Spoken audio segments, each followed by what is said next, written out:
समाजाचं प्रबोधन करावं लागेल. आणि हे प्रबोधन करताना फक्त भावसारपुऱ्यात होऊन फायदा नाही, फक्त औरंगाबादमध्ये होऊन फायदा नाही, फक्त मराठवाड्यातही होऊन फायदा नाही आणि फक्त महाराष्ट्रातही होऊन फायदा नाही. हे प्रबोधन तुम्हाला देश पातळीवर करावं लागेल. मग आता एकाएकी होणार नाही, हे एकाएकी होणार नाही. मग कसं होईल हे? तर एक बेस बनवावा लागतो. तर तो बेस कोणता बनवला जातो? बेस बनवला म्हणतात का जिथून आपल्याला याच्यासाठी रसद मिळते. कोणती रसद मिळते? मॅनपॉवर मिळते, पैसा मिळतो आणि बौद्धिक रसद देखील मिळते. ह्या तीन गोष्टी गरजेच्या आहेत. आणि चौथी गोष्ट आहे महत्वाची, एक धार्मिक चेहरा. ही चौथी गोष्ट. या चार गोष्टी जर असेल तर ती प्रबोधनाची प्रक्रिया ही सतत चालते. आता मी ही प्रक्रिया सुरू करायच्या आधी प्रत्येक जिल्ह्यात हे प्रयत्न झालेले 2 वर्ष चालले. अवघड काम आहे. कोणत्या नालायक माणसांच्या फंदात पडलो आपण, सोडून दिलो. म्हणजे हे प्रयत्न करणे म्हणजे आगे मोहाच्या पोळ्यात हात घालण्यासारखा आहे. ज्याला माशा चावून घ्यायच्या असेल त्याले, आमच्या वराडी भाषेत आम्ही असं म्हणतो, ज्याला शेकून घ्यायची असेल त्यांना याच्यात हात घाला. तुम्ही डॉक्टर एस टी गजबी यांचं नाव आहे, नागपूरचे. एक अत्यंत एक चांगले सद्ग्रस्त आहे. त्यांनी ही सुरुवात केली आणि 7 वर्ष चालवलं नागपुरात. पण 7 वर्षात त्याचे या निर्णयात आले काही हे लोक लय विचित्र आहे, यांच्या पाठीमागं लागून काही फायदा नाही, आपला वेळ बर्बाद होऊन जातो. त्यानं ते सोडून दिलं. मग हे काम सुरू केलं राजरतन मोरघरे म्हणून.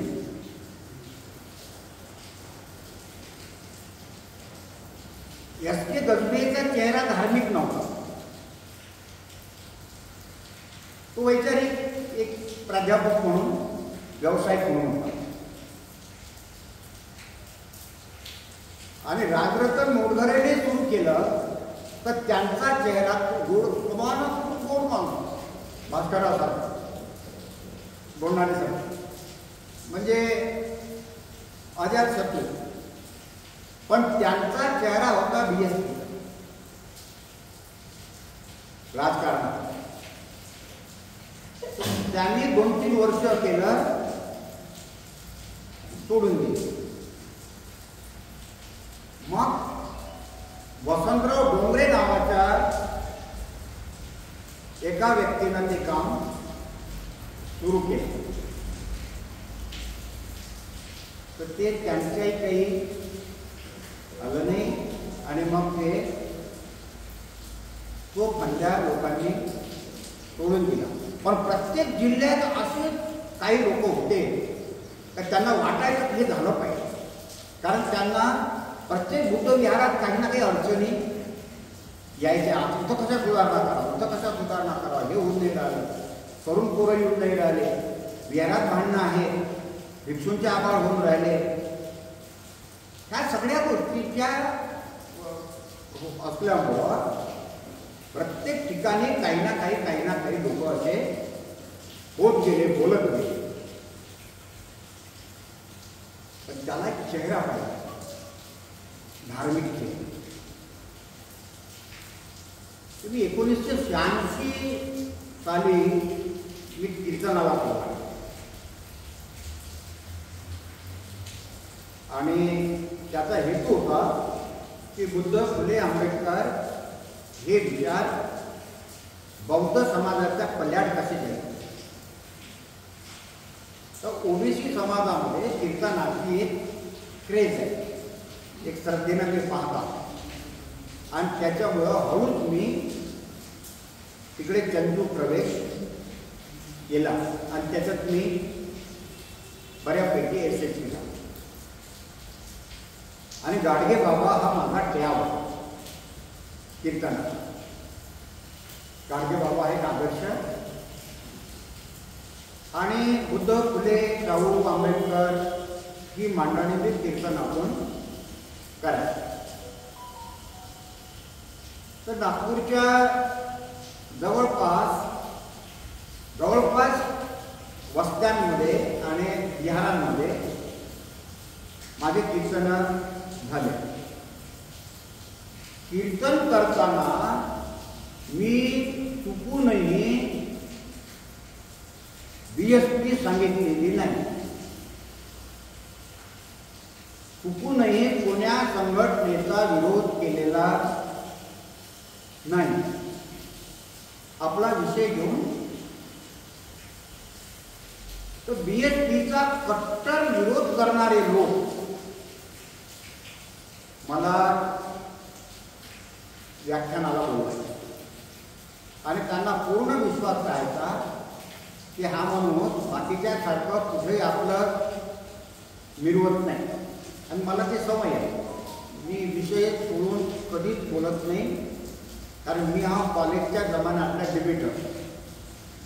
तर त्याच्यामुळं कमी वेळेतही मी ते बोलू शकतो आणि त्याला एक्सपांड पण कीर्तनाच्यामुळं 4 ओळीवरती 3 तास बोलावं लागते त्याचं निरूपण करताना. तर ती हतोटी आहे. आणि माझा चेहरा आणि माझे प्रकृती ही धार्मिक होती. तर कॉलेजच्या वेळेसच मी भिक्षू झालो होतो. तर त्याच्यामुळं माझी जी काही स्वभाव होता तो धार्मिक होता. तर आज माझा चेहरा एक धार्मिक चेहरा म्हणून विदर्भामध्ये तरी तो आहे की असं भाऊ एक चांगला धर्माचा विचार आहे. म्हणजे ती एक जी उणीव होती ती पूर्ण झाली. मग हे कुठून सुरू करावं आणि याची सुरुवात कशी झाली. मी राहत होतो सावनेरला, माझी बायको होती सावनेरला लेक्चर. त्याच्यामुळं आम्ही घर बांधलं होतं सावनेरला. सावनेर नागपूरचा तालुका. नागपूरला आलो आम्ही पोराच्या शिक्षणाच्या मध्ये आणि त्रिशरण नगरमध्ये खोली भाड्याने केली. त्रिशरण नगरचं बुद्ध विहार आमच्या मागच्या साईडला आणि मिलिंद नगरचं बुद्ध विहार आमच्या फ्रंट साईडला. मी मिलिंद नगरच्या बुद्ध विहाराची दुसऱ्या तिसऱ्या दिवशी जुळल्या. तर काही लोक ओळखायचे, काही लोक ओळखत नव्हते. वंदनेला गेलो. नेहमीप्रमाणे घोडे चपला कशी अस्ताव्यस्त ठेवणारे लोक असतात. तर माझं पहिलं काम असते घोडे चपला रांगेत लावणं. आणि कोणाला सांगतात घोडे चपला उचलून ठेवले, कारण हे निकृष्ट काम आहे लोकांच्या दृष्टीनं. म्हणजे सगळ्यात निकृष्ट असत ते आपण करायचं. संडास साफ करायचं काम असेल ते आपण करायचं, घोडे चपला लावण्याचं काम असेल ते आपण करायचं, सतरंजा टाकण्याचं काम असेल, उचलण्याचं काम असेल, किंवा कार्यक्रम झाल्याचं भांडे घासाचं काम असेल, जे लोकांच्या जीवावर येते ते काम आपण करायचं. आपण हात लावला म्हणजे 4 लोक येतात. नाही अजून बोलतो नको, मग ते तो करतो. तर ही एक विनम्रता धार्मिक माणसामध्ये जी यायला पाहिजे, तर ती एक नैसर्गिकरित्या माझ्यामध्ये ती होती. मी अजूनही म्हणजे सगळंच कामं करतो. मला त्याच्यात माझ्या मनातही येत नाही की हे माझं काम नाही आहे. निसर्गाने मला वक्तृत्वाची शैली दिली. माझ्या भावाने मला वक्तृत्व कला ती शिकवली. त्याच्यामुळं एखादी गोष्ट प्रभावीपणे मांडणे हे मला जमलं. आणि हसत खेळत मांडणे, कुठल्याही प्रकारे वृक्ष पद्धतीनं न लेकरांसोबत बोलायचं असेल तर मी वेगळ्या पद्धतीनं बोलतो. महिलांच्या गट असेल तर मग माझी भाषा वेगळी असते. खेड्याचं असेल तर माझी भाषा पूर्णच गावरानी असते. कॉलेजमध्ये जर कोणा विद्यार्थ्यांसमोर बोलायचं असेल तर मग तो बाज वेगळा असतो. तर हे प्रबोधनाचं जे काही स्किल्ड आहे ते स्किल्ड माझ्यामध्ये असल्यामुळं आणि कांचीरामजीच्या चळवळीत काम केल्यामुळं संघटन कौशल्य ह्या दोन गोष्टी मला मिळाल्या. मग याची मी सुरुवात केली नागपुरातून. 70 बुद्ध विहारांची मीटिंग बोलवली. आता त्यांना जर सांगितलं तर आपल्याला समन्वय करायचा आहे, त्याने काय समजते समन्वय काय सांगितलं. त्याची राम जन्मभूमी रामनवमी होते तर सगळे नागपूरचे लोक करतात. अर्जुन सिंगाची जयंती होते तर सारे गुरुद्वारा एकत्र येतात. त्याचा ताजा निघतो तर सगळ्या मशिदी एकत्र येतात. त्यांचा नाताळचा कार्यक्रम सगळ्या चर्च मिळून येते. आणि आपली बुद्ध जयंती या चौकात त्या चौकात त्या विहारात 25 तिथं 25 तिथं 25 तिथं सगळेच वर्गणी करतात. आणि मग तिथं भाषण द्यायला लोक बोलावतो. त्याच्यासमोर 25 लोक बसले असतात. तो भाषण द्यायच्या ऐवजी त्याविषयी आले. तुम्ही भाऊ लोखंडेचं नाव ऐकलं. भाऊ लोखंडे विद्वान माणूस पण अत्यंत खडूस माणूस. त्यांच्या समोर जर 5-50 लोक असले ते विषय बाजूला ठेवत. मस्केच आहे, तुम्ही मला बोलावलं त्या 50 लोकांसाठी बोलवलं. दुसरे होते ना त्याने बोलावते. म्हणजे ज्यांनी बोलावलं त्याची काय इतर काढायची आहे ते डॉक्टर लोखंडे काढून टाकले. त्याचा पहिला पिरियड भाषणाचा तो असायचा. आणि ज्यांना बोलावलं तो डोक्याला हात मारून हे का विनाकारण बोलावं. याच्या आपल्या हातानं आपल्या पायावर आपण दगड काढून घेतला. कारण लोकांना सांगणं आपलं काम, येणं न येणं कोणाचं काम आहे, लोकांचं काम आहे. आता त्याच वेळी जर प्रत्येक ठिकाणी जर कार्यक्रम असेल तर आपल्या विहारातला कार्यक्रम सोडून या ठिकाणी येईल का. हे मी लोकांना त्यांच्या भाषेत विनोदी पद्धतीनं समजून सांगितलं. आणि आपण 70 विहारा मिळून पहिल्यांदा बुद्ध जयंती करू का नाही करू सांगा मला. आणि सगळ्यांनी मान्यता दिली का भाऊ अजून भाऊ तुम्ही म्हणता हे एकदम बरोबर. आणि मग आम्ही 30 विहारात मिटिंग काढली. आणि त्या मिटिंगमध्ये आम्ही 25 लोक जाऊ. आणि जाऊन हे सगळी टीम समजून सांगतो याची कशी गरज आहे. तो पहिल्या वर्षी आम्ही 70 विहारांचा मिळून बुद्ध जयंतीचा महोत्सव असतो. बुद्ध महोत्सव आणि 5 दिवसाचा घेतला. 2 टायर कंपार्टमेंट, एक परिसंवाद आणि त्याच्यानंतर सांस्कृतिक कार्यक्रम. त्याच्यामध्ये जी वर्गणी केली त्याच्यातले 50,000 रुपये बाजूला काढ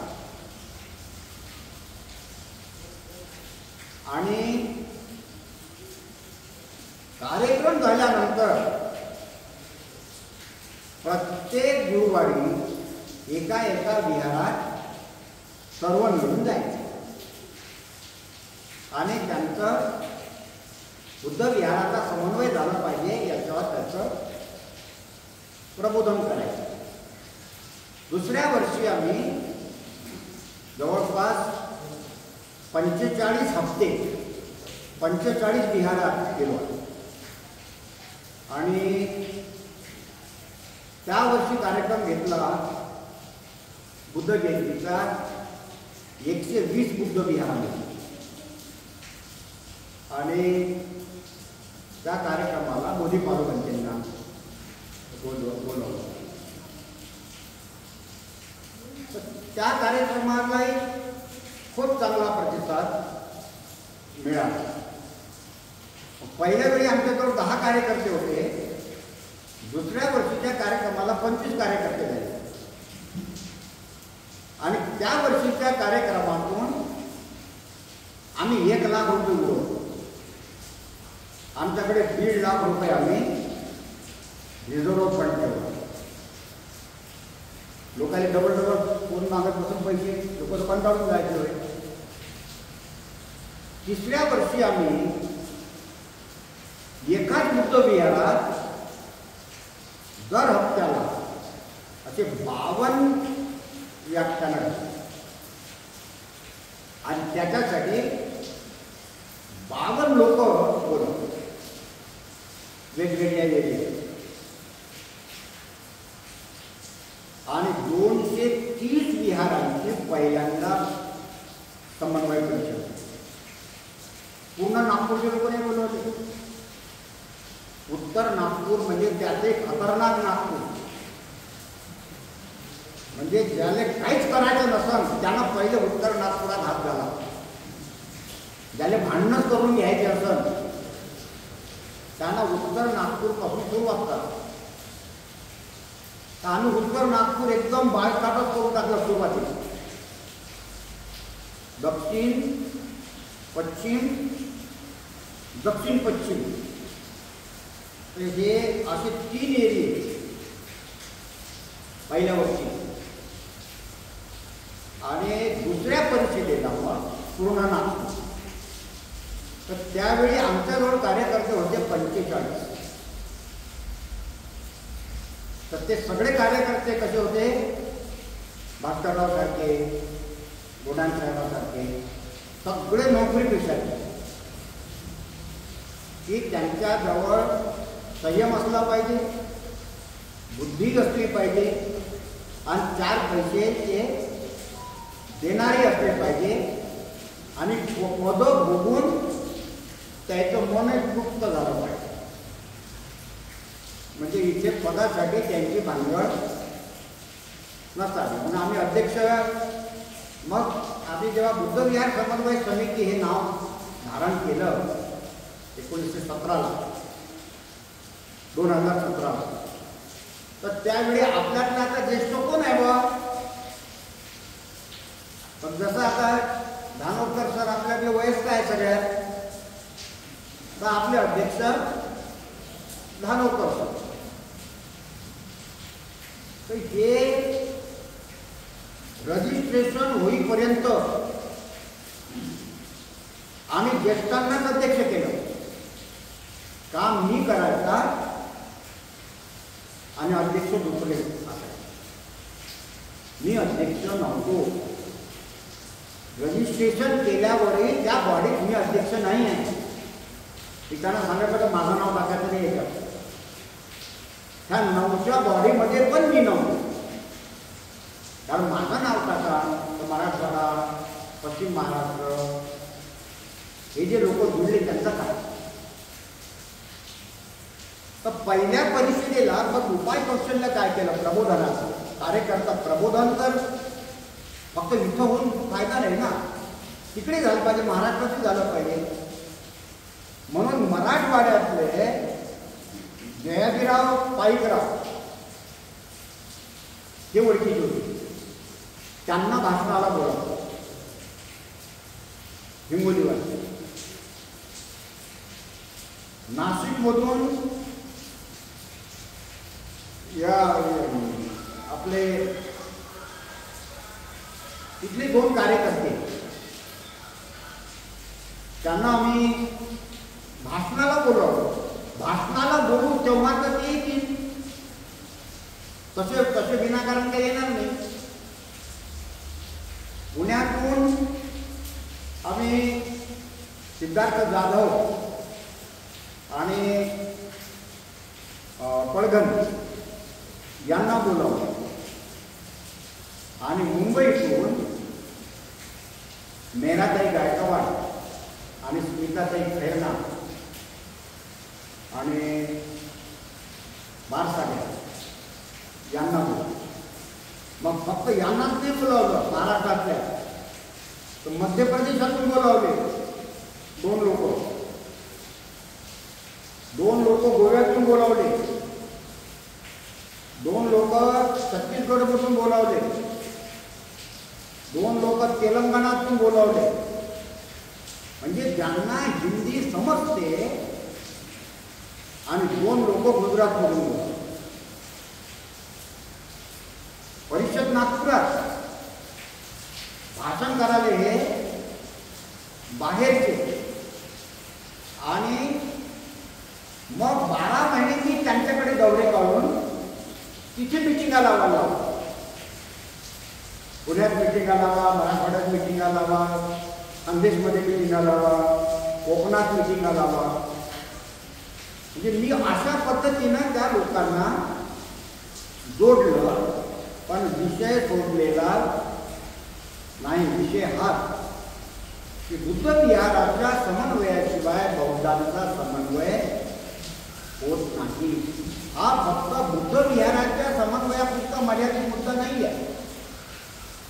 विघटित झालेला बौद्ध समाज याच्यापुढे संघटित होईल. या विहारात येणारा कोणताही माणूस, तो भारतीय बौद्ध महासभेचा असो, त्रिरत्न बौद्ध महासंघाचा असो, रिपब्लिकन पक्षाचा असो, BSPचा असो, काँग्रेसचा असो, भाजपचा असो, तो जर या दारात आला बौद्ध म्हणून, तर त्याला कोणी हाकलून नाही देणार. तो येईल तर पंचप्रणामच करील. त्याला त्रिशरण पंचशील म्हणावंच लागेल. तर समाजाचं कॉमन मिनिमम केंद्र कोणतं आहे? तर बुद्ध विहार हे कॉमन मिनिमम केंद्र आहे. त्याला आपण मराठीत काय म्हणू? कॉमन मिनिममला काय म्हटलं?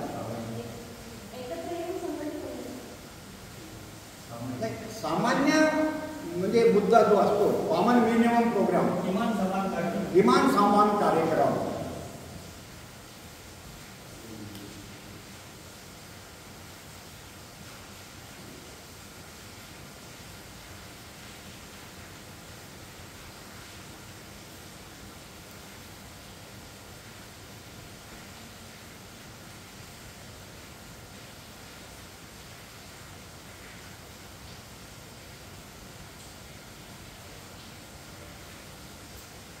हे किमान स्थळ आहे. याच्यापेक्षा दुसरं किमान स्थळ नाही आहे. कोणत्या पार्टीचं ऑफिस असेल, कोणतं एखादं हॉल असेल, हे किमान नाही आहे. इथं तुम्ही कोणाला येऊ नको म्हणू शकत नाही. सबके लिए खुला है मंदिर हमारा, याप्रमाणे सगळ्यांसाठी हे बुद्ध विहार खुलं आहे. तुमचं माझं जर भांडण झालं असेल आणि तुमचं माझं पटत नाही, पण 14 एप्रिलला आपण 2 जण या विहारात येतो आणि एक दुसऱ्यावर तोंड पडले तर जयजन करतो. पहिल्यांदा बोलबुलच करतो, त्याला ऐकायला नाही गेलं पाहिजे. पण हात जोडले म्हणजे भास्करराव हात जोडतात आणि अशोक सरस्वती हात जोडतो 14 एप्रिलला.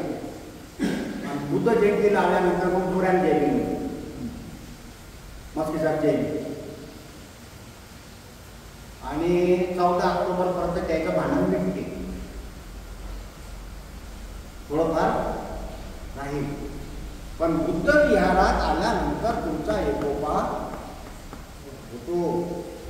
पंगत आहे आणि पंक्तीमध्ये वाढून राहिलं आणि भास्कररावचं आणि रमेशरावचं काही जमत नाही आणि भास्करराव लड्डू वाढून राहिले आणि रमेशरावचं पात्र आलं पुढे तर वाढणारच नाही. आपण सोडतो का? भास्कररावला सोडू काय आपण? उलट आपल्या मनात येते याच्या मनात माझ्याविषयी लय किरीमिशा याने 2 लड्डू लावतो, ही भावना असते आपली. तर अशा पद्धतीनं हे बुद्ध विहार जे आहे, हे बुद्ध विहार हे लोकांना संघटित ठेवण्याचं एक समान स्थळ आहे. हे लोकांना समजून सांगितलं आणि हे जवळपास 7 वर्ष सतत समजून सांगितलं. दर हप्त्याला नागपूरच्या बुद्ध विहारामध्ये आम्ही कोणीतरी माणूस पाठवत होतो. 68 विहारात एका दिवशी 68 विहारात 68 लोक वक्ते जमा केले आणि 68 विहारात आम्ही ते प्रोग्राम कोरोना येईपर्यंत ते चालू केले. म्हणजे आमचा किमान मिनिमम प्रोग्राम होता की साप्ताहिक व्याख्यानमाला सुरू करणे.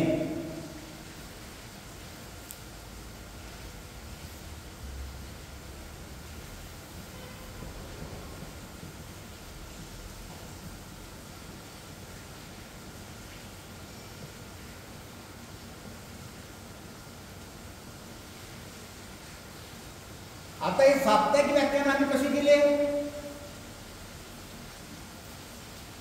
वक्त्याला सांगायचं फालतूचा भाकड कथा सांगायच्या नाही,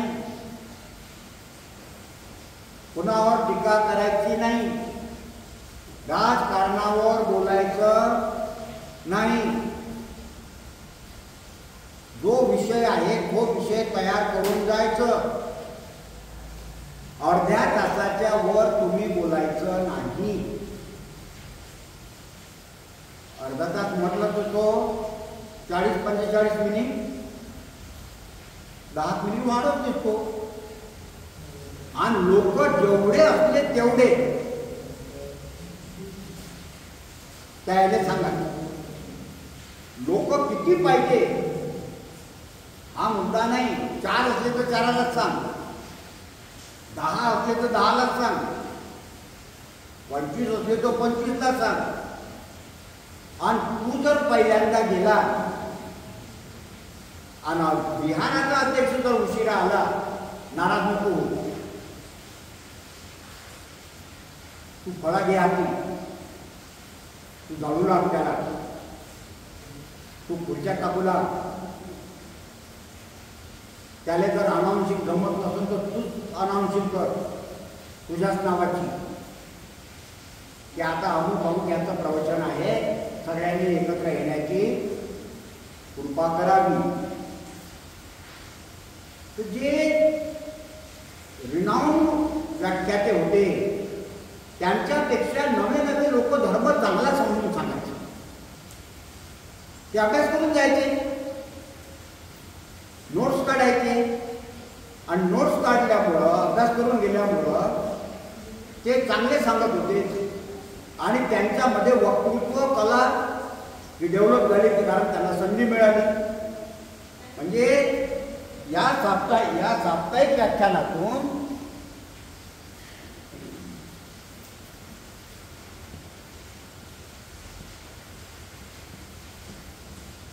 पंचवीस वक्ते तयार झाले जे पहिले कधीच बोलत नव्हते. आमच्या सोबत येता त्यांना मग बोलायला लावलं आणि ते सुरू झाले, त्याची ओळख तयार झाली. त्यांच्यामध्ये ऊर्जा निर्माण झाली आणि दरम्यान हायकोर्टाच्या निर्णयामुळं बुद्धविहार पाडण्याची मोहीम सुरू होती. कॉर्पोरेशननं बुद्धविहार पाडण्याच्या नोटीस आल्या.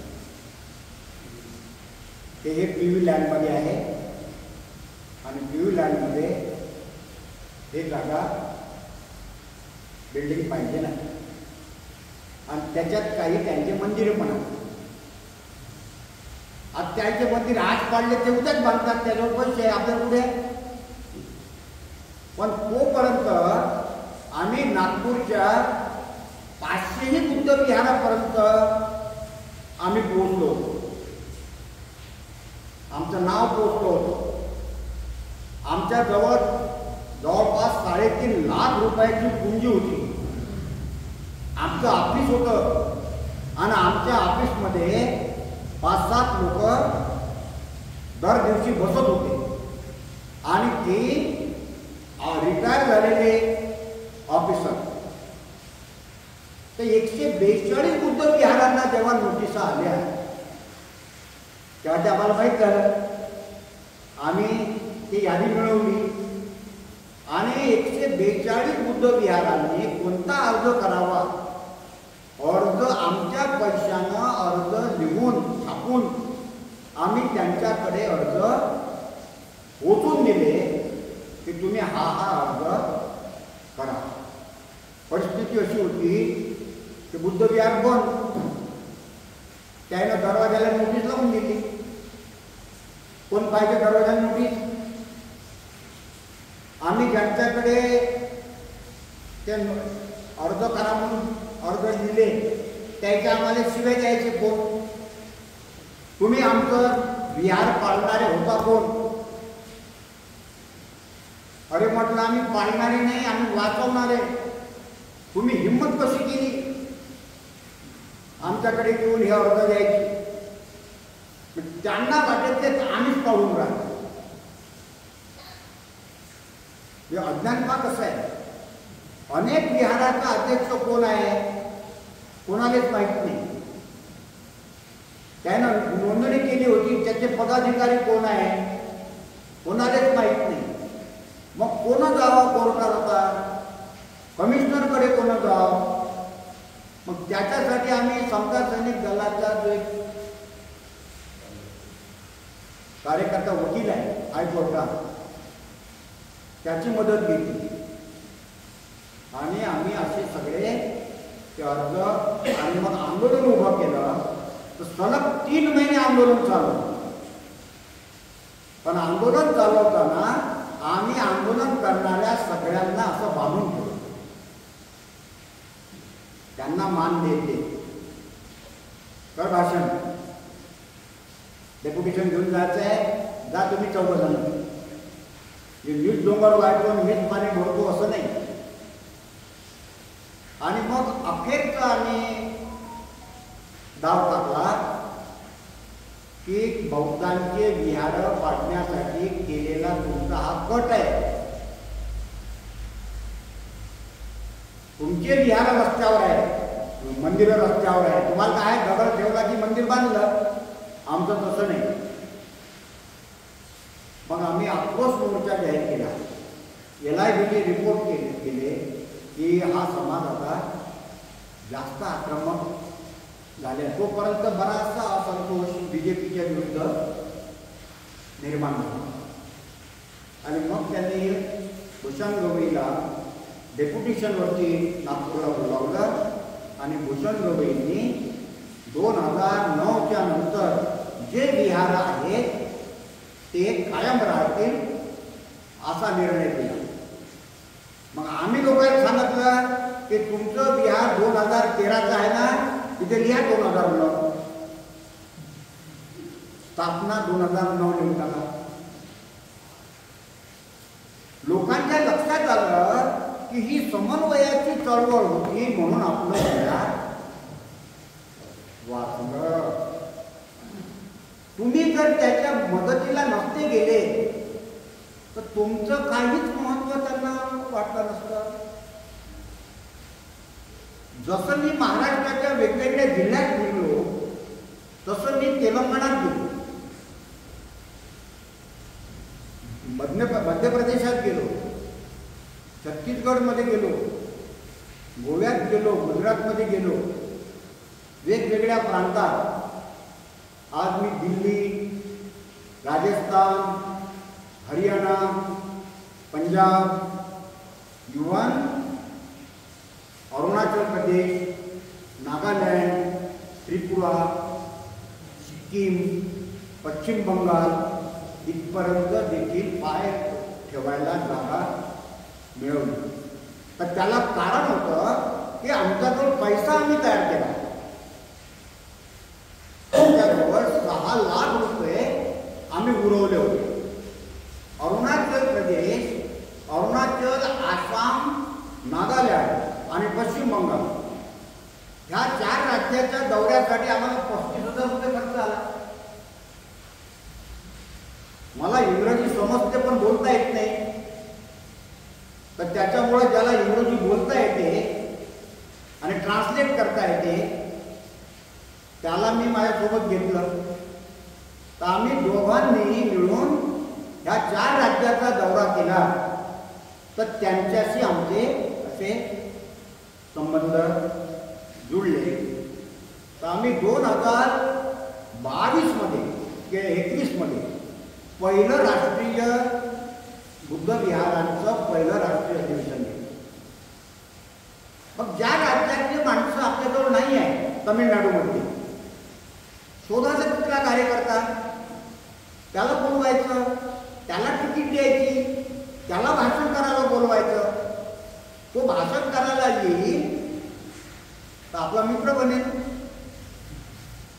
आंध्रच्या माणसानं बोलावलं, केरळच्या माणसानं बोलावलं, तर हे काही आले काही नाही आले। तर असं जवळपास 23 राज्यामध्ये, त्याच्यामध्ये मग बिहार आहे, उत्तर प्रदेश आहे, उत्तराखंड आहे, इथल्या लोकांना आम्ही भाषण करायला बोलावलं विहाराच्या समन्वयासाठी। तर हे अशा पद्धतीनं हे प्रबोधनाची एक पेज आम्ही तयार केली। मग दुसरा प्रोग्राम आम्ही चाकआउट केला, तो होता लेणी संवर्धन। आपल्या ज्या लेण्या आहेत, आपण जात नाही म्हणून त्यांना शेंदूर लावला, आणि शेंदूर लावला ते त्याने पांडव लेण्या म्हणून आपले हक्क दाखवायला लागले। तर आम्ही ट्रिप सुरू केली, धम्मयात्रा। लोक वाघ पाहायला जातात, आम्ही त्याला सांगायला चला आपण विहार पाहिलं, नवे विहार आहेत, चांगले विहार आहेत। तो वर्षातून आम्ही 4 ट्रिपा पाहतो आणि लोकांना सांगतो की गाडीचा प्रवास, चहा, नाश्ता आणि जेवण हे मिळून 800 रुपये खर्च आहे, तुम्हाला 900 रुपये द्यायचे, 100 रुपये समितीला द्यायचे। तर त्याच्यातून दर वर्षाला 40,000 रुपये समितीच्या कामासाठी पण आले। कारण तुम्हाला जर काम हा जर समन्वय घडून आणायचा असेल तर नुसता कार्यकर्ता निर्माण करून फायदा नाही, तर कार्यकर्त्याची यंत्रणा पण तुम्हाला निर्माण करावी। समितीजवळ पैसा नसला तर मी आलो असतो का इथे? मी तर म्हणजे नोकरीवर नाही, मी कसा फिरेन बिना पैशाचा? तुम्हाला पैसा जुळवा लागेल। तिसरा प्रोग्राम केला आम्ही पाली भाषाचा प्रचार, आणि हा आमचा एक मोठा प्रोग्राम, कारण पाली भाषेची गरज सगळ्यांनाच वाटते। नमो तस्सं म्हणता येते पण अर्थ नाही समजत। त्या नमो तस्सं पासून सुरू करतात आणि साधू पर्यंत येतात, 1 तास बॉस देखील घेत नाही, इतकी मुखपाट आहे त्यांच्या। मग एका म्हाताऱ्या बाईला विचारलं, आजी येतम म्हणजे काय होते ग? मला काय माहित म्हणते बाबा. पाठ झाला आम्ही म्हणून राहिलो, भंतेजी म्हणत होते म्हणून आम्ही म्हणतो. पाली भाषा न आल्यामुळं धम्म यांच्या डोक्यात शिरला नाही. इतकं सुंदर रत्न आहे, पण या कानातून ऐकलं, या कानातून ते सोडून दिलं. बुद्ध धम्म का रुजला नाही? बुद्ध धम्म का अंतःकरणात गेला नाही? श्रद्धा का निर्माण झाली नाही? कारण बुद्धाचं तत्वज्ञान आपल्याला समजलं. परित्राण पाठ घेतला का भड भड भड भड 5-7 पुस्तक म्हणून टाकायचे. धागा आहे, धागा ओलांडून जायचं नाही, बसच लागते. अटकली कुठे तर जातील कुठे, धागा ओलांडून जाता येत नाही. तो बाहेर आहे का परित्राण पाठाला, आणि आपल्यासारखे धार्मिक लोक राहतात. पोट्टे म्हणतात फालतूतीचं बसतं समजे नाही, होऊन गेले. लग्न लावायची गोष्ट आली, शॉर्टकट लावा, लोकांना समजत नाही, लय बोर करतात तुम्ही. कारण त्याला महामंगल सूत्राचा अर्थ समजत नाही. जर महामंगल सूत्राचा अर्थ समजला असता तर जगातला कोणी माणूस असा नाही म्हणू शकत का शॉर्टकट लावा.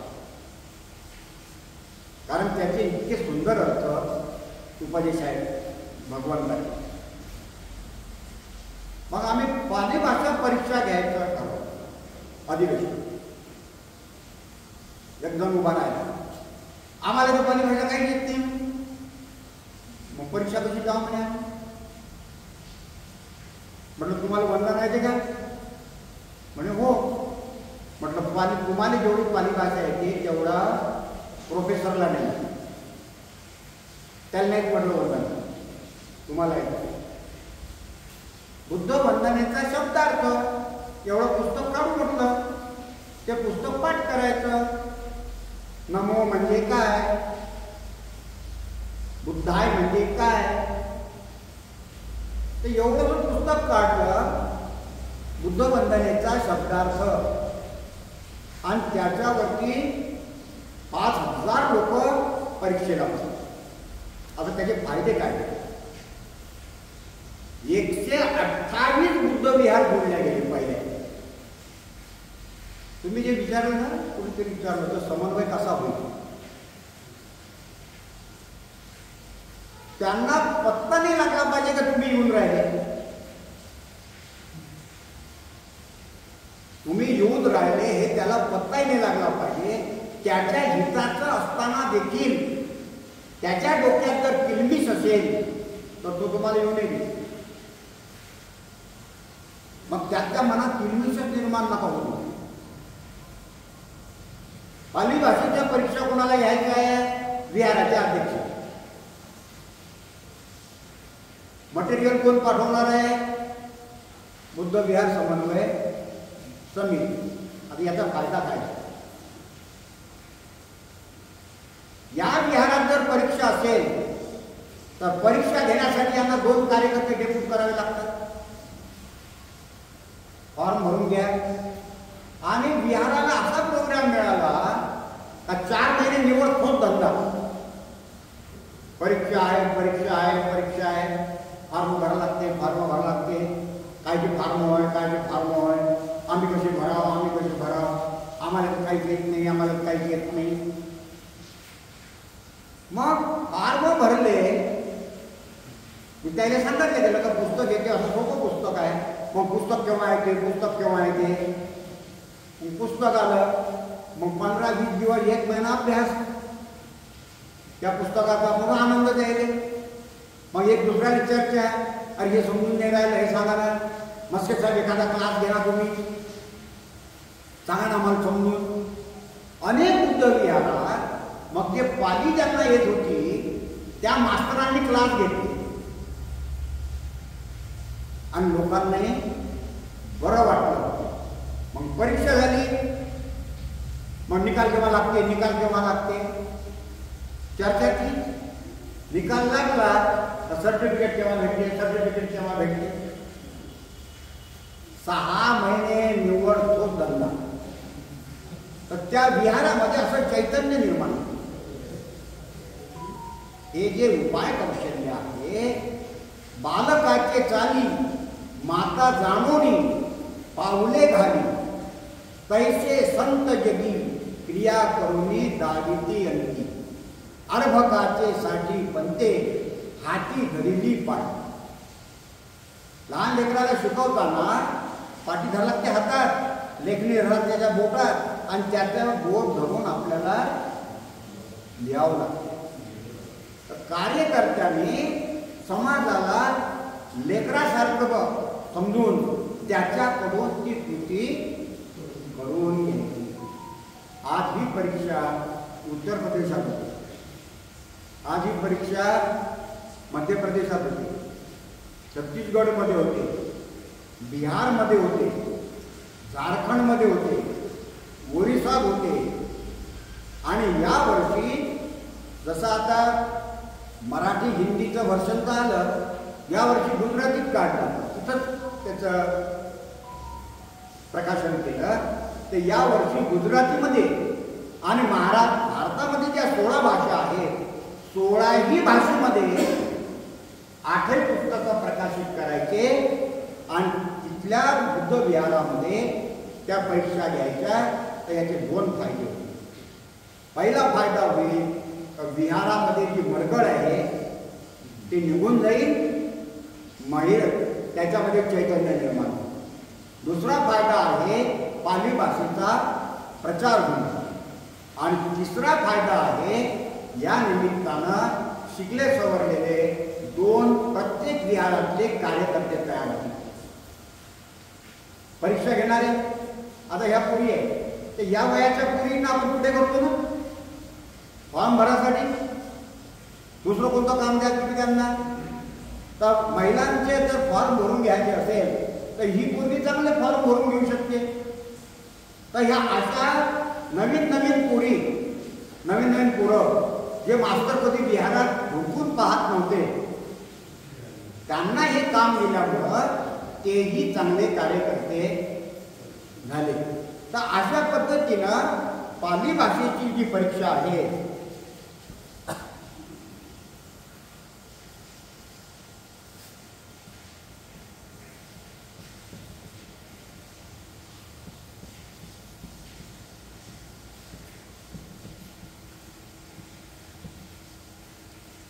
आता हा खेळ इथंच नाही थांबला.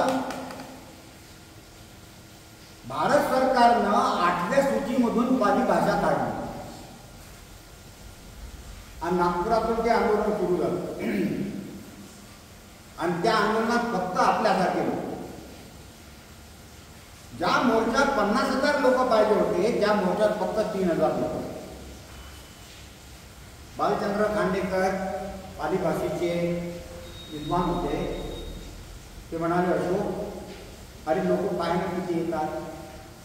म्हणून तुम्ही 2 वर्ष थांबा.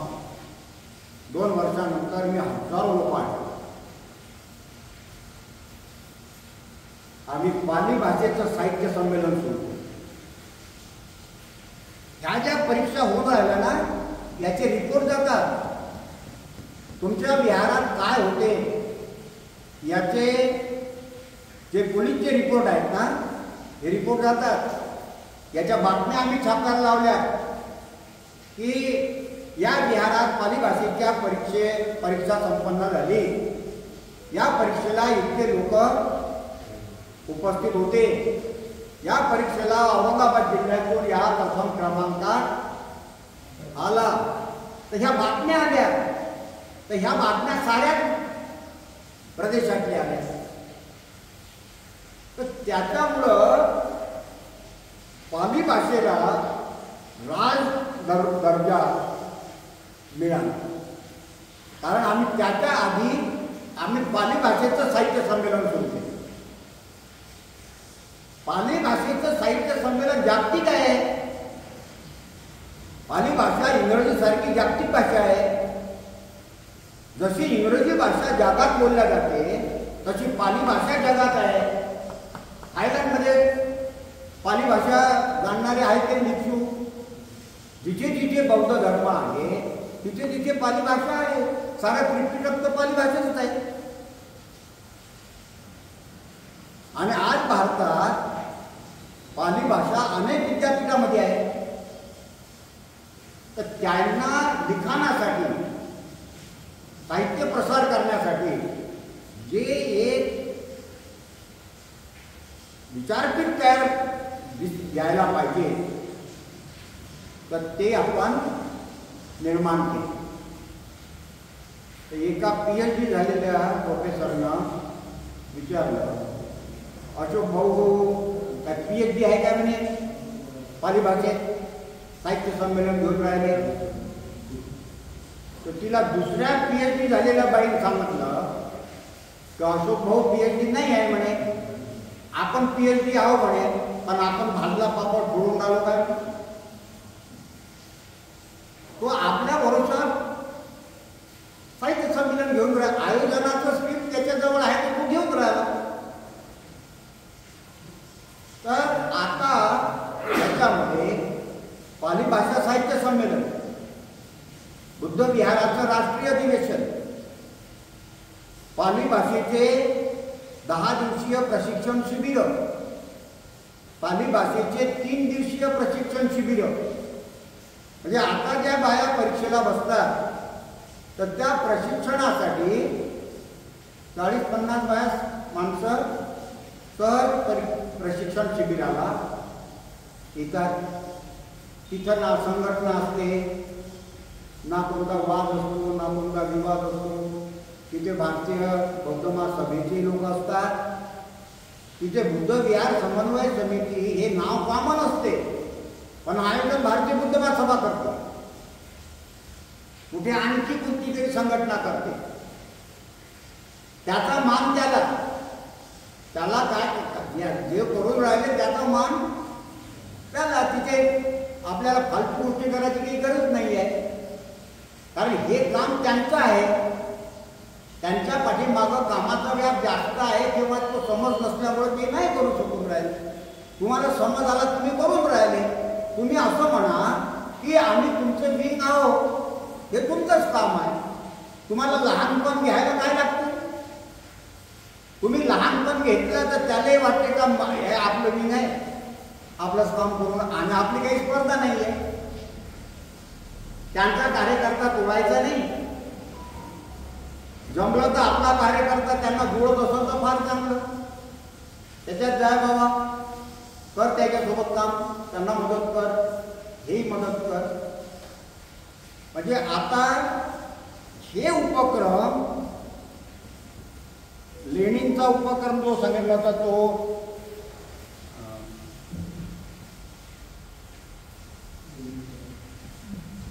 धम्मयात्रा, तर हे एवढे उपक्रम आपण आज चालून राहतो. आणि या उपक्रमात तिसरा उपक्रम आहे भिक्षूंचा. वर्षावासाच्या काळात भिक्षूंच्या विषयी जो काही दुरावा निर्माण होतो तो कमी करण्यासाठी भिक्षूंना भोजनदानाचा कार्यक्रम आम्ही ठेवतो. भोजनदानासाठी भिक्षूंना बोलवायचं, त्यांना अष्टपुरस्कार दान द्यायचं, त्यांना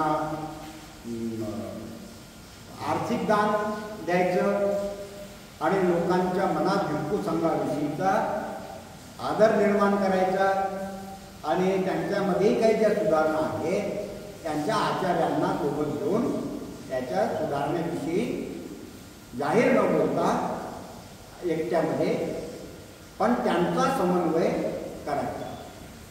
तर आम्ही जेव्हा अधिवेशन घेतो तर अधिवेशनाची सुरुवातच भिक्षूंच्या हाताने झेंडावंदन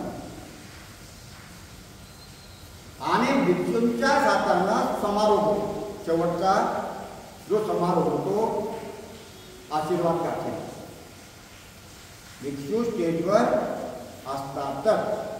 तर या पद्धतीनं भिक्षू, उपासक, आपले कार्यकर्ते, वेगवेगळ्या संघटनेचे कार्यकर्ते या पद्धतीनं आपण त्याला जर एकत्र बांधण्याचा प्रयत्न केला तर हे बुद्ध विहाराची साखळी तयार होऊ शकते. पहिल्यांदा साखळी, नंतर उणीवातून करणे, पहिल्यांदा धोळपाना का हाणू, पहिल्यांदा सांगा तुम्ही त्याला का तुमचा बुद्ध विहाराचा अध्यक्ष दारू पिते, तो येऊन देत नाही तुम्हाला, त्याच्यावर हमलाच नाही करायचा. पहिले साखळी करायची आणि साखळी केल्यानंतर लेखी बोले सुनी लागे. जाहीर प्रोग्राम जेव्हा होतात त्या जाहीर प्रोग्राम मध्ये ही चिकित्सा करायची. जसं भंतेजीने बोलले, जसं अधिवेशनामध्ये विनय रक्षिता भंतेजींनी भाषण दिलं, तर शील पालनाशिवाय कोणताच धर्म हा वाढू शकत नाही. हे त्याचा मेन बेस आहे. तर या पद्धतीनं आपण काम करू तेव्हा हे बुद्ध विहाराचा समन्वय होईल. आता हे कोणी करायचं? बुद्ध विहाराच्या मध्ये जाणारे जे कोणी समजदार लोक असतील त्यांनी पुढाकार घ्यायचा. ज्या बुद्ध विहाराच्या अध्यक्षांना समजते त्यांनी पुढाकार घ्यायचा आणि असं करून हे भारतभर हे जाळं तयार करायचं आहे. हे भारतभर जाळं तयार झालं तर हे होईल. भारतभर जाळं तयार झालं नाही तर हे होणार नाही. काही अडचणी येतात.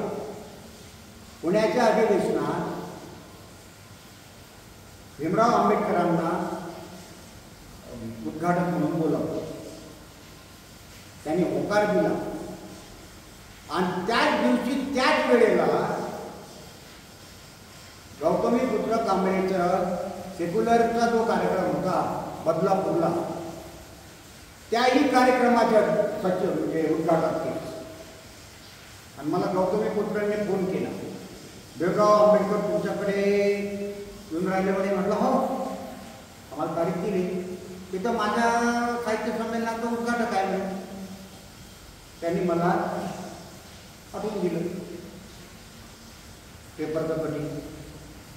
मग मी भारतीय बुद्ध महासभेच्या लोकांना सांगितलं का हे आता कसं तुम्ही ह्या तारीख घेतली ना तुम्ही, मग येतील ना म्हणजे ते दिवसभरातून केव्हा माहीत. म्हटलं उद्घाटक दिवसभरातून केव्हा येत असते. हा जो भयाळपणा आहे हा भयाळपणा आपल्याला नडतो. ज्याला ज्यावेळी बोलावलं त्यावेळी न येता तो जर म्हणत असेल मी केव्हाही येईल आणि तुमच्या कार्यक्रमाचा विस्तार करून चालला जाईल तर शिस्त पाहिजे की नाही. मग ज्या समाजात शिस्त नसते तो समाज पुढे जाऊ शकत नाही. आम्ही म्हटलं ना, यायचं असेल तर या वेळेवर, नाही यायचं असेल तर आपण दुसरा उद्घाटक आपण करतो. तर ह्या पण उणीवा याच्यामध्ये आहे. आपल्या ज्या जुन्या समयी आहे ही समय यशवंत मनोहरांना एका वेळी 4-5 ठिकाणच्या तारखा दिली आणि जो मोठा कार्यक्रम असला त्या कार्यक्रमाला आणि बाकी ते फोन बंद करून. कार्यकर्त्याला ती इज्जत आहे की? कार्यकर्ता जेव्हा काम करतो त्याला किती ठेवतो.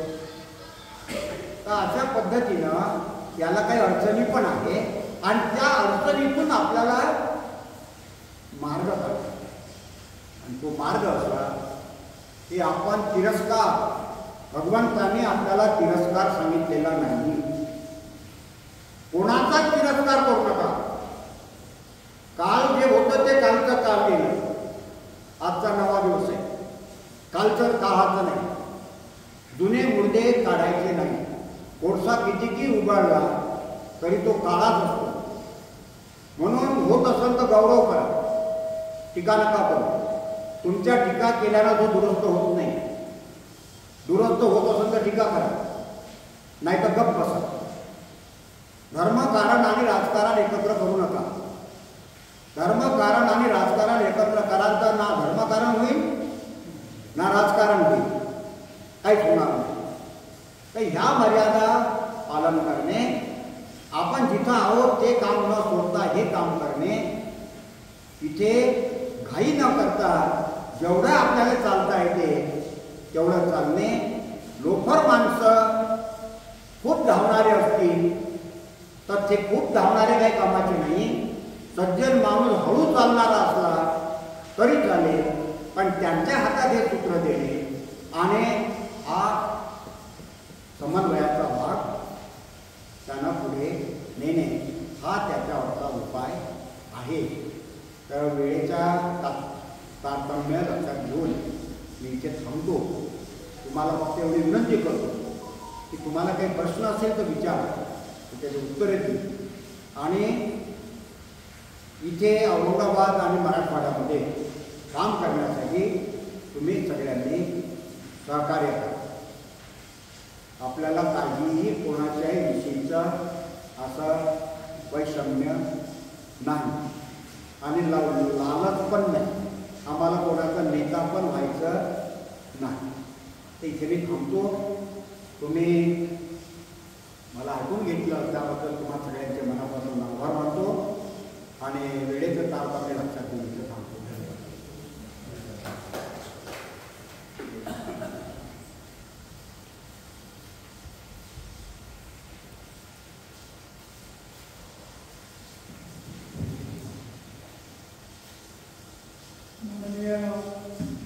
अशोक सरस्वती बोर्ड साहेब यांनी बुद्ध विहाराच्या समन्वयासाठी काही पर्याय आपल्याकडे ठेवले, जिवंत स्वरूपाचे पर्याय. त्या निमित्तानं सर्वप्रथम मी विहार समितीच्या वतीने आपला आभार मानतो आणि मला एक शंका आहे तो प्रश्न मी उपस्थित करतो. आपण जे वेळेची शिस्त म्हणाला कार्यक्रमाच्या संबंधी, अशाच प्रकारचा गंभीर प्रश्न आपल्या मंगल करण्याच्या संदर्भात सुद्धा उद्भवतो. त्याविषयी काही उपाय असतील तर ते आम्हाला सांगून आमचं समाधान करावं. त्यानंतर हा जो प्रश्न आहे